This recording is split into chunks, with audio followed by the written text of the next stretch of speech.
Kita ingin berkongsi pada anda dengan lebih lanjut berkenaan dengan Qowaris ini, bagaimana sebenarnya mereka membantu IKS tempatan untuk menjana pendapatan dan sebagainya.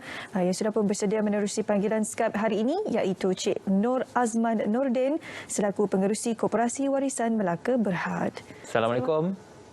Waalaikumsalam. Baik, Tuan Nazman, mungkin kesempatan ini mukadimahnya kongsikan tentang Qowaris, apa yang boleh kita ketahui tentang Qowaris. Okey. Assalamualaikum warahmatullahi wabarakatuh. Terima kasih. Selamat pagi Malaysia. Untuk makluman semua, Qowaris ataupun Koperasi Warisan Melaka Berhad didaftarkan pada 7 September 2010 berdaftar dengan Suruhanjaya Koperasi Malaysia. Ianya dilancarkan oleh Ketua Menteri pada ketika itu yang sekarang ini adalah Governor Perdana Negeri Melaka iaitu Tun Setia Datuk Dr. Muhammad Ali Muhammad Rastam bertempat di kediaman rasmi pada ketika itu. Jadi koperasi ini ditubuh dan diilhamkan oleh beliau bagi membantu usahawan-usahawan dan juga ahli-ahli yang berada di dalam koperasi, yang bernaung di bawah koperasi dalam memperkasakan lagi sumber ekonomi maupun perniagaan-perniagaan yang dilakukan oleh ahli dan juga koperasi. Penumpuan kita pada ketika itu adalah kita juga telah menjalankan perniagaan sendiri juga, iaitu dari segi membuat penjualan minyak pelincir kenderaan dengan nama Qowalup. Boleh nampak kat belakang saya tu ada 3 botol tu. Kemudian kita juga buat penjualan mineral water. Kita menjalankan usaha sama lesen pelancongan bersama Net Tour Sdn Berhad untuk pakej umrah dan ziarah. Dan juga kita mengadakan penyewaan ruang mesyuarat dan juga acara. Dan yang akhir sekali kita menjalankan kolaborasi dengan IKS, peserta-peserta IKS, pemain-pemain industri IKS dalam membantu dan membimbing serta memantapkan lagi perniagaan yang mereka lakukan. Bagaimana kalau Tuan boleh kongsikan setakat ini kolaborasi antara Qowaris dan juga pihak-pihak IKS ini dalam untuk memastikan agar produk mereka dapat dipasarkan, terutamanya kita sekarang ini sedang menghadapi Perintah Kawalan Pergerakan 3.0. Okey, bercerita tentang kolaborasi dengan IKS ni. Sebenarnya idea ini tercetus kerana saya selaku pengerusi Koperasi Warisan Melaka Berhad juga adalah merupakan ahli lembaga pengarah kepada Family Mart Malaysia. Jadi banyak pemain industri kita datang berjumpa untuk membuat listing terhadap kami. Jadi in most cases kebanyakan daripada mereka kami terpaksa tolak kerana tidak menepati dan juga mempunyai ciri-ciri yang diperlukan bagi placement. Justru itu atas kesedaran itu maka saya bersama-sama dengan ahli lembaga yang ada pada ketika itu mencetuskan idea yang mana kita perlu melakukan sesuatu. Apatah lagi apabila berlakunya PKP pada tahun sudah, maka kita dapati bahawa banyak usahawan kita menghadapi masalah dalam mengharungi PKP ini dengan baik. Justru itu antara pendekatan yang kita buat adalah di dalam koperasi, bimbingan yang kita buat adalah mempunyai melalui pendekatan ECPM, iaitu E adalah entrepreneur. Kita melakukan bimbingan persediaan awal bagi usahawan. C, kita bimbing untuk menubuhkan syarikat dan juga rangkaian syarikat. P, kita bantu dan juga kita bimbing bagi pemilihan perniagaan serta produk. Manakala M-nya adalah kita membantu dari segi marketing, itu pemasaran. Baik, Tuan, bagaimana boleh digambarkan tentang kerjasama dan juga naungan IKS ini di bawah Qowaris? Okey,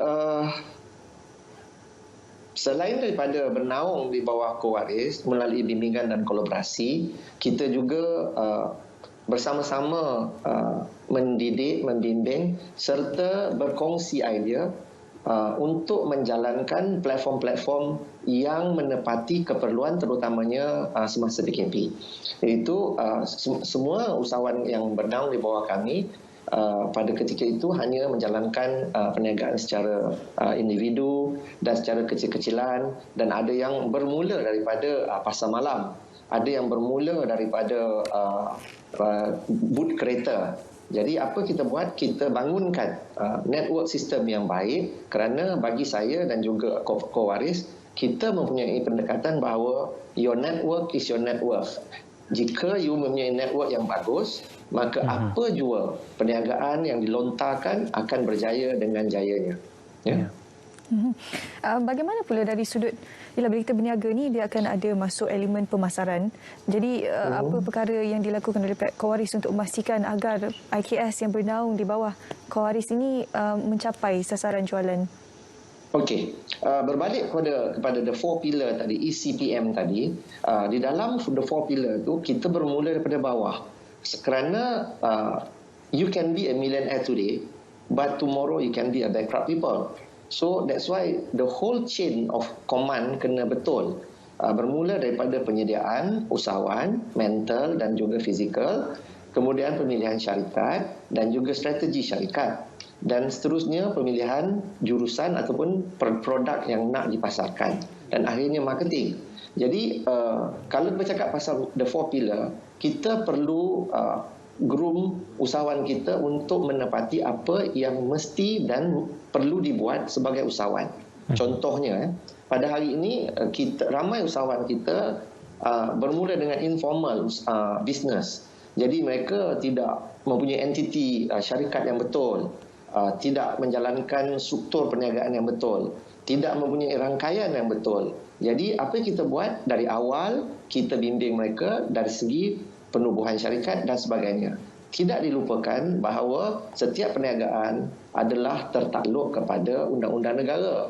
Jadi kita bimbing juga mereka agar mereka menepati apa yang diperlukan oleh undang-undang, iaitu mereka mestilah berdaftar dengan mesti halal, maida, matrib, dan mendapatkan persediaan-persediaan yang perlu seperti GMP dan juga HACCP. Melalui the total package ini, maka produk yang dihasilkan adalah sangat robust yang boleh memasuki apa juga ruang dan kelingkup pemasaran. Mereka akan lebih bersedia, mereka akan lebih terbuka dan yakin untuk memasarkan produk mereka baik di dalam negara maupun di luar negara. Ya, Tuan, secara kesimpulannya tentang penerbitan kapsul IKS Kowaris atas dorongan dan bagaimana ia dihasilkan serta fungsi kapsul ini diterbitkan. Okey, ini berkait dengan soalan sebelum tadi, bagaimana pemasaran boleh dibuat. Ya. Pada hari ini, cara pemasaran dalam keadaan the new norms agak berbeza. Kalau dulu kita lebih kepada pengiklanan yang statik, kita lebih go kepada billboard, kita go kepada iklan-iklan tertentu. Tetapi pada hari ini dengan the new norms, ramai orang berada di rumah, ramai orang sentiasa menghadap gadget dan juga TV. Maka kita mendapati bahawa apa yang dilancarkan, kerjasama yang dilancarkan oleh RTM menerbitkan kapsul, 13 kapsul package, banyak membantu usahawan, kerana apabila ianya diterbitkan dalam bentuk sketsa, maka penonton akan lebih menjiwai sketsa tersebut dan ianya lebih kepada soft sell, iaitu apabila mereka tengok sketsa dan adanya elemen-elemen produk di dalam itu, maka ianya lebih dijiwai oleh penonton-penonton dan sampai kepada target customer. Ya, satu perkongsian yang baik juga. Terima kasih diucapkan kepada Tuan Nur Azman Nordin yang juga merupakan pengerusi Koperasi Warisan Melaka Berhad, dan juga anda boleh mendapatkan maklumat lanjut untuk Kowaris, dan juga kita akan kongsikan dari semasa ke semasa tentang perkongsian daripada Kowaris. Terima kasih sekali lagi pada Tuan Nur Azman. Ya, sama-sama. Okey, baik.